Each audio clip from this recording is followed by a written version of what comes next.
Jake Morrison stepped off the transport ship and looked around at the biggest space station he had ever seen. Nexus 7 stretched out in all directions, its metal walls gleaming under bright lights. Ships of all shapes and sizes docked at hundreds of ports. Some looked like Earth ships, but most were strange and alien. "Holy cow," Danny Wells whispered beside him. Danny was Jake's best friend from Earth and the only other human on their transport. "This place is huge." Jake grinned and picked up his bag. "Come on, Danny, let's go find our new home." They followed signs written in dozens of languages toward the academy section. Jake could read some of them, but most looked like squiggles, dots, or weird symbols. Other beings walked past them in the hallways. Some had blue skin and extra arms. Others looked like walking crystals that clicked when they moved. A few had tentacles instead of legs. Every alien they passed stopped and stared at the two humans. Jake waved at a group of bug-like creatures, but they quickly scurried away. "Why? Is everyone looking at us like that?" Danny asked. "Maybe they've never seen humans before," Jake said. "We're probably the first ones here." They found the dormitory building after getting lost twice.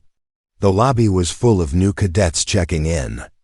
Jake saw more alien species than he could count.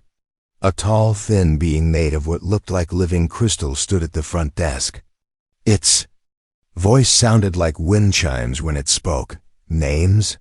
the crystal being asked when Jake and Danny reached the counter. "Jake Morrison and Danny Wells from Earth," Jake said. The crystal being went very still. Other aliens in the lobby turned too. "Look at them." The silence lasted for several long seconds. "Earth," the being repeated slowly. "You are from the Deathworld." "Deathworld?" Danny frowned. "Earth isn't dead. It's got lots of life." "Class 12 Deathworld," another voice said. Jake turned to see a being that looked like a walking fish with arms and legs. "Your planet is rated as one of the most dangerous in the galaxy." Jake laughed. "Dangerous? Come on, Earth's not that bad." "Sure, we have some rough weather sometimes, but it's a pretty nice place." The fish being's large eyes went even wider. "Rough weather? Your planet has storms that can level entire cities. Your oceans have creatures that eat things 10 times there.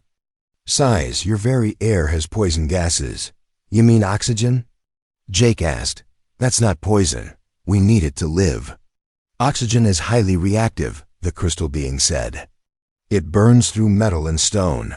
Most species cannot survive in such an environment." Danny shrugged. "Well, we can. It's not really a big deal."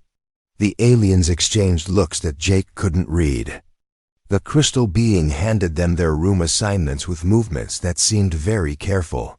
"Room 847, it said. "Level 12. Your roommates are Cadet Zixthary and Cadet Velanara." Jake and Danny found their room after another confusing trip through the station's maze-like hallways. The door slid open to reveal a space bigger than Jake's bedroom back home. 4 beds lined the walls, with personal storage areas between them. 2 of the beds were already taken. At one sat the crystal being from the lobby, who Jake now realized must be Zixthary. At the other was a blue-skinned humanoid with gills on her neck and large, dark eyes. "Hello," Jake said cheerfully. "I'm Jake, and this is Danny. Looks like we're roommates." Zixthary made a sound like breaking glass.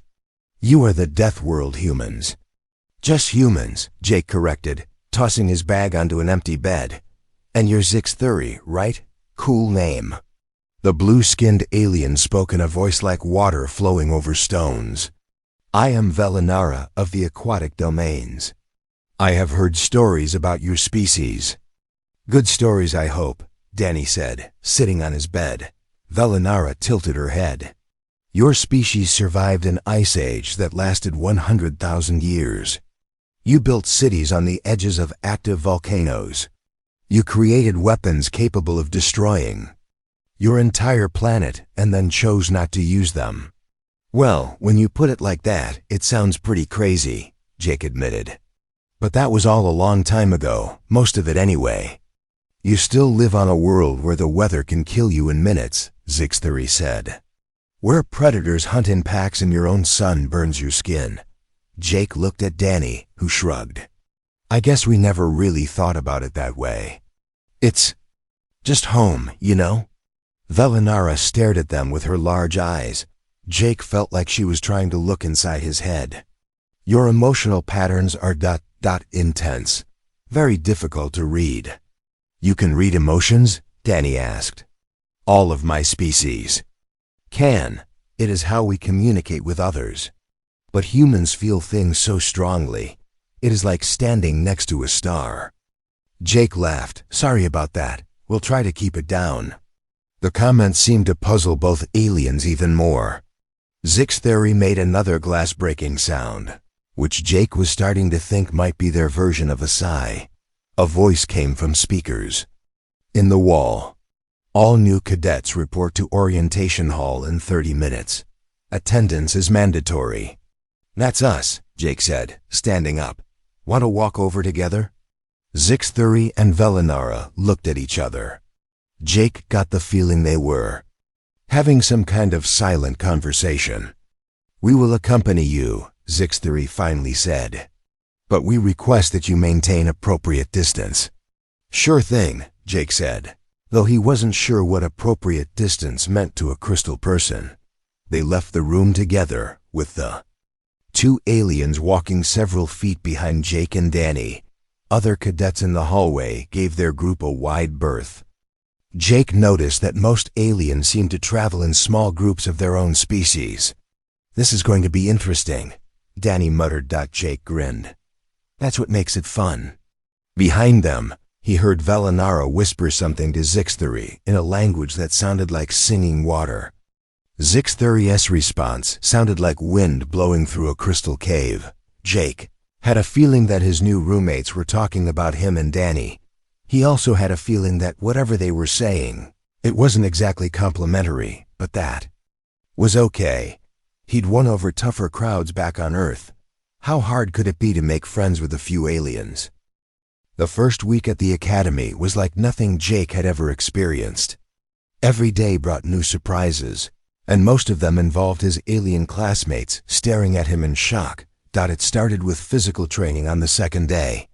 Instructor Kefmos was a lizard-like being who stood 8 feet tall and had scales that changed color when he spoke. He led the cadets to a large room filled with exercise equipment. Today we test your physical capabilities, Kefmos announced. Each species will be evaluated according to their natural limits. Jake watched as different alien cadets approached the various machines. A group of insect-like beings called Turgan took turns on what looked like a treadmill. They moved there. 6 legs in careful coordination, but even their fastest pace was slower than Jake's normal walking speed. Zixthery and the other crystal beings lined up at a strength testing machine. Jake saw Zixthery strain to lift what the display showed as 50 pounds. The crystal being's body actually cracked slightly from the effort, and other crystals rushed over with some kind of repair paste. Humans, you are next, Kefmos called. Jake and Danny walked over to the treadmill. Jake stepped on and started jogging at what felt like a comfortable pace. The machine's display began flashing numbers that he couldn't read, but he could hear gasps from the watching aliens. Faster, Kefmos said, his scales turning bright red. Jake picked up the pace, still not pushing himself very hard. The gasps turned into something that sounded like alien swearing. Danny got on the second treadmill and matched Jake's speed easily. Stop, Kefmos said suddenly. This machine is not designed for your level of performance. Jake slowed down and stepped off. Was I going too fast? I was just warming up. The entire room went silent. Jake looked around at dozens of alien faces, all staring at him with expressions he couldn't read. Warming up? Velinara whispered. You were moving at combat speed. Combat speed? Danny laughed. That was like a light jog. Want to see us actually run? No, Kefmos said quickly. We do not. The strength test went even worse. The machine Jake used sparked and made grinding noises when he gripped the handles. He pulled gently and heard metal groaning. Perhaps we should skip this evaluation, Kethmos said, his scales now a deep purple color. Later that day, Jake found himself in combat theory class with Professor Yinth, a floating jellyfish-like creature who spoke through color changes in her transparent body. Today we discuss acceptable casualty rates in defensive operations, Professor Yinth announced. When defending a strategic position, what percentage of losses would you consider acceptable? A Torgan raised one of its forearms. 0%.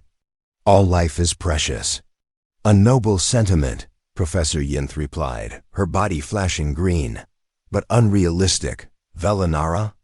Perhaps 5%, Velanara said softly. But only if absolutely necessary. Other aliens gave similar answers. The highest anyone suggested was 10%, and that cadet was clearly uncomfortable saying it. Human Jake Morrison, Professor Yinth said.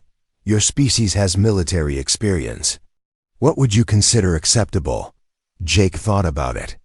Well, it depends on what you're defending and how important it is. But I'd say anywhere from 20 to 50% losses could be acceptable if the mission was critical enough. The classroom erupted. Several aliens made distressed sounds. One of the Torgan actually fainted and had to be carried out by its classmates. 50%? Zixtheri's voice cracked like breaking glass. You would sacrifice half your soldiers? If it meant saving a city or winning a war, yeah, Jake said. Sometimes you have to make hard choices. Professor Yinth's body turned a deep red color. This is disturbing. How can you speak of such losses so calmly? Jake shrugged. It's just numbers and strategy. You have to think about the big picture. Just. Numbers, Velanara repeated, her voice barely a whisper. They are not numbers, they are lives. Of course they're lives, Jake said. But if you don't make the hard choices, you might lose even more lives. That's why you have to be willing to sacrifice some to save others. After class, Jake found Velanara sitting alone in the cafeteria, staring at her food without eating. He sat down across from her. Hey, you okay? He asked. Velanara looked up with her large, dark eyes. I tried to read your emotions during class today. And? When you spoke of acceptable losses, I felt no sadness from you. No grief, no horror, just cold calculation, Jake frowned. Well, yeah. You can't let emotions get in the way of good planning. That is what frightens me, Velanara said. My species feels the emotions of others. We cannot harm someone without feeling their pain, but you can discuss death without feeling anything. I'm not heartless, Jake protested. I just don't see the point in getting upset about hypothetical situations. But they are not hypothetical to you, Velanara said. Are they? Your species has actually done these things. Jake was quiet for a moment. Yeah, we have, lots of times. That evening, Jake found his room empty except for Danny, who was reading something on his tablet. Where are Zixtheri and Velanara? Jake asked. Requested different roommates, Danny said without looking up. Apparently we make them uncomfortable, seriously. 3 other species have filed complaints about us, Danny continued. They say we're too aggressive, too violent, and too emotionally unstable. Jake sat on his bed. We haven't been aggressive. I don't think we've even raised our voices. It's not what we do, Danny said. It's what we are. They've been talking to the instructors about Earth. What about Earth? Danny turned his tablet around to show Jake an article. The title read, Earth, a comprehensive study of the galaxies. Most dangerous inhabited world. Jake read the first few paragraphs and started laughing. They think our weather is a weapon? And look at this. They're calling wolves pack-hunting death machines. Keep reading. Danny said grimly. Jake's laughter faded as he continued. The article described Earth's history of wars, natural disasters, and survival challenges in terms that made it sound like a horror story. It talked about humans as if they were dangerous predators who had learned to use tools. "They're afraid of us," Jake said quietly. "Can you blame them?" Danny asked. "Look at this place. The air is perfectly clean. The temperature never changes. There are no predators, no diseases, no natural disasters. These species evolved in paradise compared to Earth." Jake looked around their room. Now that Danny mentioned it, everything was perfectly safe. The edges of the furniture were rounded. The lights never flickered. Even the floor had a soft cushioned surface. "So what do we do?" Jake asked. "I don't know," Danny said. "But I think we need to be more careful about what we say, and maybe try to understand why they're scared." Jake nodded, but he still didn't really understand. Earth wasn't that dangerous. Sure, it had some rough spots, but that's what made life interesting. How could these aliens be afraid of a little challenge? Outside their window, the stars shone peacefully in the black of space. No storms, no danger, no excitement. Jake was starting to understand why these aliens seemed so fragile. They had never learned to be strong. 3 weeks into training, Commander Kefmos called all cadets to the main assembly hall. His scales were a nervous yellow color as he stood at the podium.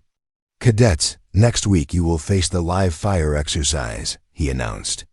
"This is a standard test that all military personnel must pass." Jake heard worried murmurs from the alien cadets around him. Several Torgan started clicking their mandibles together in what Jake had learned was their version of anxiety. "The exercise uses real energy weapons set to lethal power," Kefmos continued. "You will defend a position against simulated enemy attacks. The scenario is designed to test your ability to function under extreme stress." A crystal being in the front row raised a shimmering arm. "Commander, what are the historical casualty rates for this exercise?" "No cadet has died in over 50 years, Kefmos said. "However, approximately 60% of cadets choose to withdraw rather than participate." Jake turned to Danny and whispered, 60% quit? "What kind of training is that?" Danny shrugged. "Maybe it's really dangerous." "Cadets who withdraw will be assigned to non-combat roles," Kefmos explained. "There is no shame in recognizing your limits. Combat is not for everyone." After the announcement, Jake watched his fellow cadets react to the news. The Torgan formed prayer circles and began making sad humming sounds. The crystal beings gathered around tables covered with mathematical calculations, trying to figure out the exact probability of survival. Velinara found Jake in the cafeteria that evening. She sat across from him with her usual careful distance. "Are you planning to participate in the live fire exercise?" she asked. "Of course," Jake said between bites of his dinner. "Why wouldn't I?" "Because you could die," Velinara said simply. Jake laughed. "You could die crossing the street. That doesn't mean you stay inside all day." Velinara stared at him with her large eyes. "Your emotional pattern just now, when you laughed about dying ... I have never felt anything like it." "What do you mean?" "Most beings feel fear when they think about death. You felt ... excitement." Jake thought about it. "I guess I'm looking forward to it." "It sounds like fun," Velinara repeated slowly. "You think facing death is fun?" "Well, not actual death," Jake said. "But the challenge, the adrenaline rush, the test of skill." "Yeah, that sounds like fun." Velinara got up and left without another word. The week leading up to the exercise was unlike anything Jake had seen at the academy. Alien cadets spent hours in meditation chambers, prayer rooms, and counseling sessions. Some wrote what looked like goodbye letters to their families. Zixthery, despite having moved to a different room, approached Jake 2 days before the exercise. "Human Jake Morrison," the crystal being said. "I require information." "Sure, what do you need?" "How does your species prepare for potential death?" Jake scratched his head. I don't know, we just don't think about it too much, I guess. You do not pray? Meditate? Make peace with your ancestors? Some humans do that stuff, Jake said. But most of us just figure we'll deal with whatever happens when it happens. Zick's theory made us sound like glass breaking under pressure. This is why your species frightens us. The morning of the exercise, Jake woke up feeling great. He'd slept well and was looking forward to finally seeing some action after weeks of boring classroom work. Danny was less enthusiastic. I'm nervous, he admitted while they got dressed. Why? Jake asked. It's just like laser tag, except with real lasers. That's what makes me nervous. They reported to the equipment room where instructor Lisa Carter, one of the few human faculty members, was handing out weapons and armor. Good morning, boys, she said with a smile. Ready for your first real firefight? Yes, ma'am, Jake said eagerly. Lisa handed him an energy rifle and a set of body armor. Remember, these weapons are set to full power. A direct hit can kill or cause serious injury. Stay alert, watch your corners, and trust your training. Jake nodded and checked his weapon. It was heavier than the practice rifles they'd used, but the weight felt good in his hands. In the staging area, the difference between humans and aliens was stark. The 50 alien cadets who hadn't withdrawn were clustered in groups, performing final rituals. Some were crying.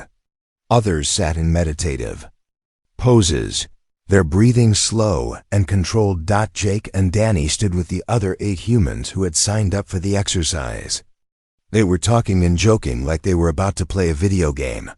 Anyone want to bet on who gets the most hits? Asked Ryan Murphy, a human from the Eastern Coast. You're on, said Beth Collins, grinning. 20 credits says I outshoot all of you. The aliens nearby stopped their prayers and stared at the humans in horror. Commander Kethmos entered the staging area, his scales now a deep red color. Cadets, you have one final chance to withdraw. The exercise begins in 5 minutes. 20. More aliens left the room. Those participating, enter the combat zone now. The combat zone was a maze of corridors, rooms, and obstacles designed to look like a space station under attack. Red lights flashed and alarms blared. Smoke machines created a hazy atmosphere that limited visibility. Jake felt his heart rate increase as he moved into position. But instead of fear, he felt a familiar rush of excitement. This was what he'd been waiting for. The exercise began with the sound of simulated explosions. Energy bolts started flying through the corridors, leaving scorch marks on the walls where they hit. Jake moved through the maze with smooth confidence, his weapon ready. When the first simulated enemy appeared around a corner, Jake dropped to 2. One knee and fired 3 quick shots. 2 hit their target. Nice shooting, he called out to Danny, who was covering another angle. That's when Jake heard it, a high-pitched whine that meant incoming fire. Instead of ducking for cover like his training dictated, Jake rolled to the side and came up firing. The energy bolt that would have hit him left a smoking crater in the wall behind where he'd been standing. And Jake Morrison laughed. It wasn't a nervous laugh or a laugh of relief. It was a laugh of pure joy, echoing through the combat zone like a battle cry. In the observation room, every alien instructor and cadet fell silent. The live fire exercise ended 2 hours later. Jake walked out of the combat zone with a huge grin on his face, sweat dripping from his forehead, but his eyes bright with excitement.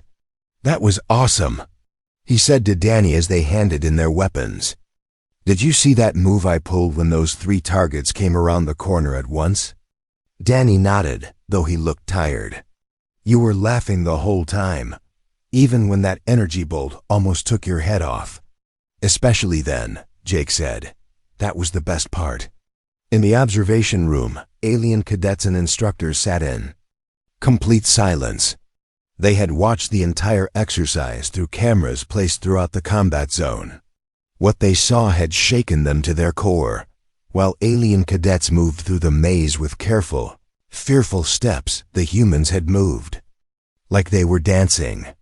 When alien cadets froze in terror at incoming fire, humans rolled, ducked, and returned fire with smooth precision. But it was Jake's laughter that had affected them most. Every time danger came close, every time death missed him by inches, he had laughed with genuine joy. Velinara was the first to speak. "Did you feel what I felt from him?" The other empathic species nodded slowly. Aquatic being named Kelmer spoke in a voice like distant waves. Fear was there, but it was transformed into something else entirely. "Into what?" asked Zixthary. "Joy," Velinara whispered. "Pure, incredible joy. He takes the energy of fear and turns it into happiness. I have never encountered such a thing." Professor Yinth floated nearby, her jellyfish body pulsing with confused colors. "In all my years of studying combat psychology, I have never seen anything like this. Most species shut down under extreme stress. A few can function despite fear. But these humans, they become more alive when death approaches." Commander Kethmo stood at the front of the room, his scales shifting through colors so quickly it was hard to follow. "I need to see their homeworld files again, all of them." The next day, Commander Kethmos called a special assembly. The main hall was packed with cadets and instructors from every species at the academy. On the large screen at the front, images of Earth began to appear. "We have lived alongside humans for several weeks now," Kethmos began. "Yesterday, we witnessed something that has forced us to reconsider everything we thought we knew about their species." The first image showed a massive storm system swirling over an ocean. Lightning bolts as thick as tree trunks split the sky. "This is a Category 5 hurricane," Kethmos explained. "Winds reach speeds of over 200 miles per hour. The storm surge can destroy entire cities.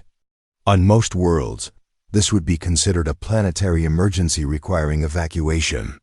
He clicked to the next image, which showed humans surfing enormous waves while the storm raged in the background. "Humans call this extreme sports," Kethmos said. "They do this for entertainment." Gasps and clicks of distress came from the alien audience. The next series of images showed Earth's predators. Sharks with mouths full of razor teeth. Bears that could tear through metal. Big cats that could run faster than most alien vehicles. "These creatures share the planet with humans," Kethmos continued. "Humans not only survive alongside them, but in many cases, they study them, photograph them, and even swim with them. For fun." A Torgan in the front row fainted and was carried out by its companions. "But perhaps most telling," Kethmos said, "is their history." The screen filled with images of human conflicts, natural disasters, and survival challenges. Volcanic eruptions that buried entire cities. Ice ages that lasted for thousands of years. Wars that involved millions of casualties. Every human alive today represents an unbroken chain of survivors stretching back millions of years, Kethmos explained. Every generation faced challenges that would have wiped out most species.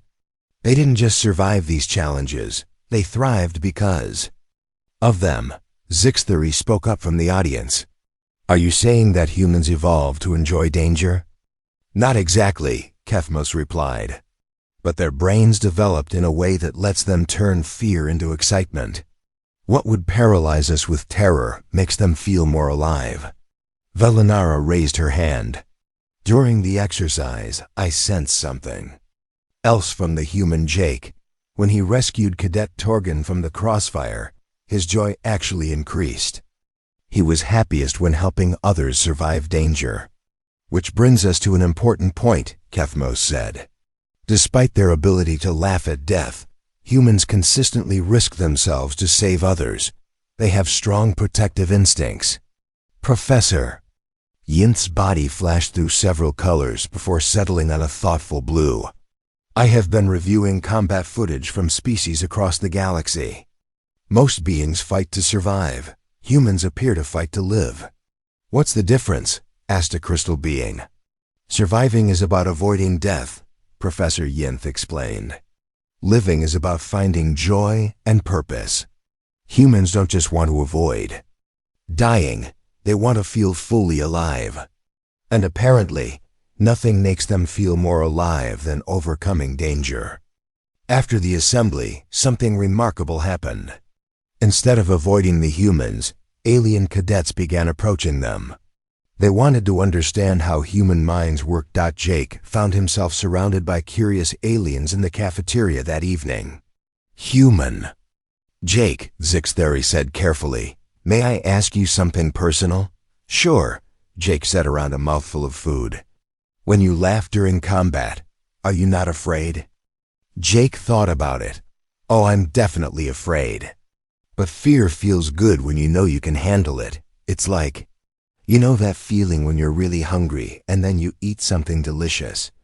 Fear is like that for us when we know we can win." The aliens looked at each other with expressions Jake was starting to recognize as confusion mixed with fascination. "So you enjoy fear?" Velinara asked. "We enjoy overcoming fear," Jake corrected. "The fear itself isn't fun. But beating it, proving we're stronger than it, that's the best feeling in the world." A small Torgan named Clicker spoke up in a tiny voice. Could you teach us how to do that?" Jake smiled. "I can try. But I don't think it works the same for everyone. Your species evolved differently than ours. But perhaps," Scifistories said slowly, "we could learn to understand it better, to work with humans instead of fearing them." "That would be great," Jake said. "We're really not that scary once you get to know us." Velinara made a sound that might have been laughter. "Human Jake, I do not think you understand. You are absolutely terrifying. But perhaps that is exactly what the galaxy needs." That night, Jake lay in his bed thinking about the day's events. For the first time since arriving at the academy, he felt like the other species were starting to see humans as something other than dangerous monsters. Maybe they could all learn from each other after all. 2 months after the live fire exercise, the Galactic Military Academy looked very different. Jake walked through the hallways and saw something that would have been impossible when he first arrived. Humans and aliens training together as partners. In the main gym, Danny was showing the group of Torgan how to move faster under pressure. The insect-like beings were still slow by human standards, but they were trying to copy Danny's relaxed posture during stress drills. "Remember," Danny said patiently, "don't think about what might go wrong. Think about what you need to do right now." One of the Torgan, Clicker, managed to complete the obstacle course without stopping to calculate risks. When he finished, he made a sound that Jake had learned was their version of excited chittering. "I did not stop to think about danger," Clicker announced proudly. "I simply moved forward." "Exactly," Danny said with a grin. "That's the human way." Jake found himself in an even stranger situation. He was sitting in a classroom with Professor Yinth, teaching a course called Human Combat Psychology to a room full of alien cadets and instructors. "The key thing to understand," Jake explained, "is that humans don't ignore fear. We use it. Fear gives us energy and makes us think faster." Scifistories raised a crystalline arm. "But how do you control the fear response?" "When my species faces danger, our thinking processes slow down to preserve energy." "That's where we're different," Jake said. "Our brains speed up when we're scared. We get stronger, faster, and more alert. Evolution taught us that running toward danger is often safer than running away from it." Velinara spoke from the front row. "During our recent practice exercises, I have noticed something interesting. When alien cadets train with humans, their stress levels actually decrease. Why do you think that is?" Professor Yinth asked, her body flashing curious green colors. "Because," Velinara said slowly, "when you are near someone who is not afraid, it becomes easier to be brave yourself." Jake smiled. "That's the whole point of teamwork. We help each other be stronger." Later that week, the Academy announced a New type of exercise designed specifically for mixed species teams. Jake found himself partnered with Zixthuri, Velinara, and Clickter for a mission simulation. The scenario was simple: rescue hostages from a damaged space station while avoiding environmental hazards. For the alien cadets, this was still terrifying. For Jake, it was Tuesday. "Okay, team," Jake said as they prepared their equipment. "This is going to be fun." "Fun," Zixthuri repeated in their glass-breaking voice. "I am still learning to understand this concept." The simulation began with alarms blaring and emergency lights flashing. The team had to navigate through corridors filled with sparking electrical systems, unstable gravity, and toxic gas leaks. Jake moved through the hazards with his usual confidence, but this time he made sure to explain what he was doing to his alien teammates. "See that sparking cable?" he called back to them. "It looks scary, but the pattern shows it's not actually dangerous. Just step around it." Clickter followed Jake's path exactly, his confidence growing with each step. The human is correct. The danger is not real. When they reached a section where toxic gas was leaking, Jake pulled out breathing masks for the whole team. "Velinara, your species can hold your breath longer than anyone. You lead us through this part." By putting each alien in charge of things they were good at, Jake helped them feel useful instead of helpless. When Zixthuri used their precise movements to disable a security system, and when Velinara's empathic abilities helped them locate the hidden hostages, the whole team worked together smoothly. The breakthrough moment came when they encountered a situation that required someone to climb across a broken bridge while energy weapons fired from below. It was exactly the kind of scenario that would normally send alien cadets into panic. Jake was about to volunteer when Clickter stepped forward. "I will do it," the small Torgan said. "Are you sure?" Jake asked. "It's pretty dangerous." "Clickter." Mandibles clicked together in what Jake now recognized as determination. "Yes, and if I am scared, I will remember what you taught us." "Which is?" "Fear means I am alive," Clickter said. "And alive means I can succeed." As Clickter made his way across the bridge, dodging simulated energy bolts, something amazing happened. The little alien began to make a sound Jake had never heard from his species before. Clickter was laughing. It wasn't the joyful laughter that came naturally to humans. It was awkward and forced, like someone learning a new language. But it was definitely laughter. When Clickter reached the other side safely and disabled the weapons, Jake felt prouder than he had during his own live fire exercise. The simulation ended with a perfect score for their team. As they walked back to the debriefing room, Velinara approached Jake. "I have been monitoring all of your emotions during training," she said, "and you feel happiest when others succeed." When Clickter laughed during the bridge crossing, your joy levels peaked higher than they did during your own combat exercises. Jake thought about it. "Yeah, I guess that makes sense. Helping people is what makes life worth living. This is why humans will be valuable to the Galactic Defense Force," Velinara said. "Not because you are dangerous, but because you make others less afraid to be dangerous when necessary." 3 days later, Captain Ryan Brooks called Jake to his office. Brooks was a human officer who had been assigned to help integrate the new human cadets into the galactic military structure. "Jake, I've been reviewing your performance reports," Brooks said. "Not just in combat, but in leadership and cross-species cooperation." "Am I in trouble, sir?" Brooks smiled. "Quite the opposite. The Academy wants to offer you a position as an instructor after graduation. You'd be teaching mixed-species combat psychology and team dynamics." Jake's eyes widened. "Really?" "The alien faculty specifically requested you," Brooks continued. "They say you have a unique ability to help other species understand human approaches to stress and danger without making them feel inferior." "I'd love to do that, sir." "There's one more thing," Brooks said. "The Galactic Council is forming new mixed species units for high-risk operations. Teams that combine human psychological resilience with alien technical specialties. They want you to help design the training program. That evening, Jake sat down to write a message to his family back on Earth. He thought about everything that had happened since he arrived at the academy. When he first got here, the alien cadets had seen humans as terrifying monsters from a death world. Now they were learning to laugh in the face of danger. Not because they had become like humans, but because they had learned that courage could be shared.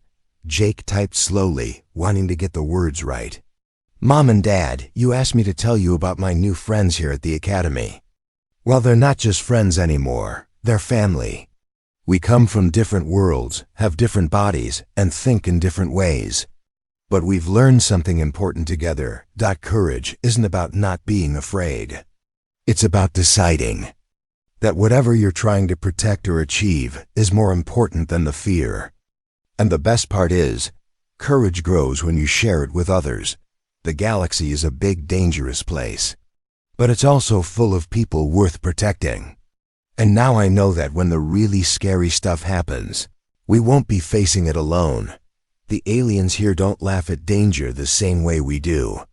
But they've learned something just as valuable. They've learned that darkness is less frightening when someone beside you isn't afraid of it. I think that's what the galaxy needed all along. Not someone who could laugh at the darkness, but someone who could teach others that the darkness doesn't have to win. Love, Jake." Jake sent the message and looked out the window at the stars. Somewhere out there were worlds full of beings who had never learned to transform fear into joy. But maybe, with the right teachers and the right friends, they could learn that courage was something you could share. And maybe that was the most human thing of all.